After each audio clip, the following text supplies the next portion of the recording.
አስረኛው ቁልፍ ረሱል ሰለላሁ ዐለይሂ ወሰለም ላይ ሰላትና ሰላም ማውረድ ነው። አንድ ጊዜ ረሱል ሰለላሁ ዐለይሂ ወሰለም ላይ ሰላዋት ያወረደ አላህ እርሱ ላይ 10 ሰላዋት ያወርድበታል። ይህ ዝቅተኛው ነው።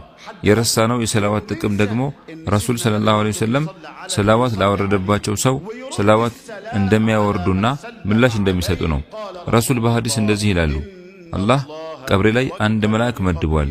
ይህ መልአክ እኔ ላይ ሰላዋት ያወረዱ ሰዎች ላይ ሰላዋት ያወርዳል። ለአላህ በምድር ውስጥ የሚዞሩ ሌሎችም መላእክቶች አሉ። እነዚህ መላእክቶች ከኡመቶቼ የሚደረግን ሰላምታ ወደ እኔ ያቀርባሉ። ማንኛውም ሰው በእኔ ላይ ሰላዋት አያወርድም አላህ ነፍሴን መልሶልኝ ሰላምታውን ብመልስለት እንጂ። አላህ ቀብሬ ላይ አንድ መልአክ መድቧል። ለዚህም መልአክ ከአደም ጀምሮ የተፈጠሩ ሰዎችን ስም ዝርዝር ሰጥቶታል።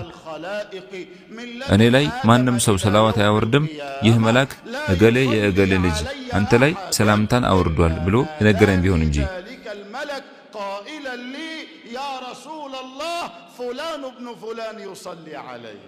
በሌላ ሐዲስ ሞቴም በሕይወት መኖሬም ለእናንተ ጥሩ ነው፣ ምክንያቱም በሞት እንኳን ሥራችሁ ቢቀርብልኝና ጥሩ የሠራችሁ እንደሆነ አላህን አመሰግነዋለሁ፣ መጥፎ የፈጸማችሁ ደግሞ ከሆነ መሐርታን ለምንላችኋለሁ ብለዋል።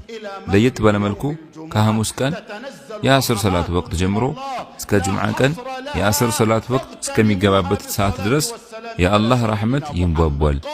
አለቃችን ሙሐመድ ሰለላሁ ዐለይሂ ወሰለም እንዲህ ይላሉ፣ ከምርጥ ቀኖቻችሁ ውስጥ ጁምዓ አንዷ ናት። በዚህች ቀን በእኔ ላይ ሰላዋት አብዙ። ሌተል ጁምዓና የጁምዓን ቀን ላይ ሰላዋት አብዙብኝ፣ የእናንተ ሰላዋት ወደ እኔ ይቀርባልና። ለተትንሣኤ ከኔ ቅርብ የሚሆነው ሰው አብዝቶ እኔ ላይ ሰላዋት ያወረደው ነው ብለዋል።